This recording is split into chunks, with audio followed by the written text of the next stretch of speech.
पंजाब के गांव में एक जाट रहता था। उसके लड़के का नाम था धनीराम, परंतु गांव वाले उसे धन्ना नाम से पुकारने लगे। जब धन्ना 12 साल का हुआ तब उसके पिता का देहांत हो गया। माता के साथ वो अकेला ही रहने लगा। एक दिन उसके चौपाल पर एक पंडित जी आए। उन्होंने वहीं ठहरकर स्नान ध्यान किया और शालिग्राम जी का पूजन किया। धन्ना उनका पूजन देखकर प्रभावित हो गया और उसने कहा, पंडित जी, मुझे अपने ठाकुर जी दिए जाओ। पंडित जी ने बहुत टालने की कोशिश की पर वो नहीं माना। अंत में पंडित जी ने उसे एक पत्थर का टुकड़ा दिया जो काले रंग का था, जिसे पाकर धन्ना बहुत खुश हुआ।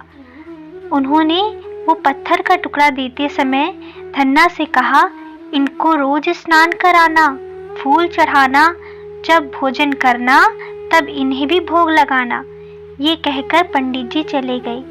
जब भोजन का समय हुआ तो धन्ना ने उसे काले पत्थर के पास 2 रोटी रख दी और कहा, भगवान भोग लगाओ।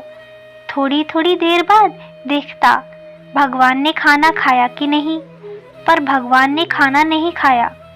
तब वह बोला, जब तक तुम नहीं खाओगे तब तक मैं भी नहीं खाऊंगा।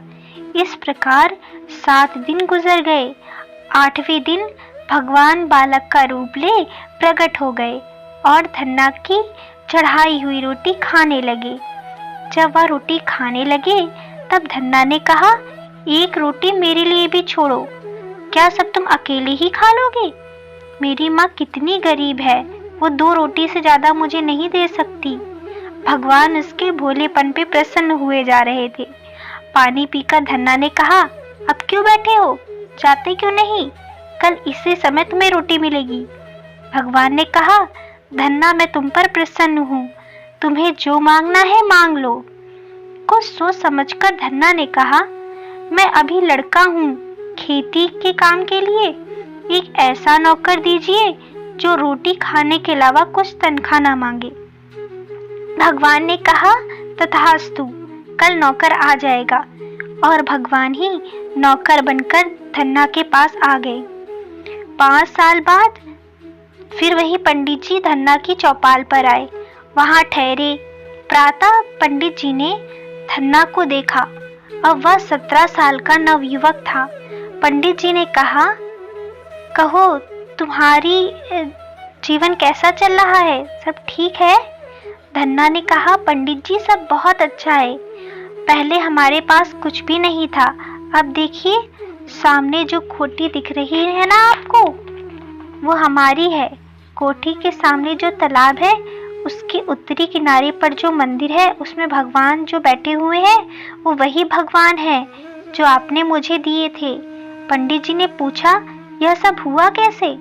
धन्ना ने कहा, सब आप ही की कृपा है।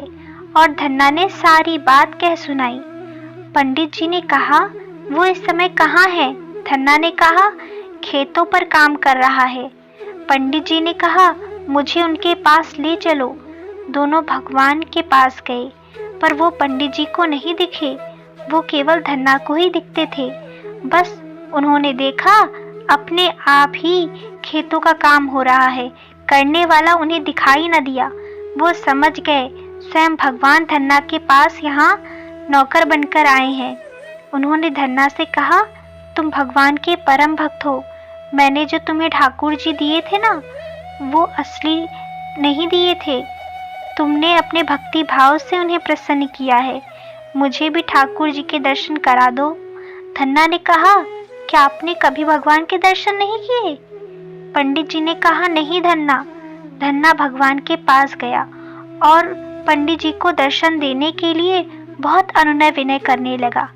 उसकी बात सुनकर भगवान मान गए और आधी रात को जब पंडित जी कम्बल ओढ़े बैठे थे तब भगवान ने उन्हें दर्शन दे दिए और फिर भगवान अंतर्ध्यान हो गए।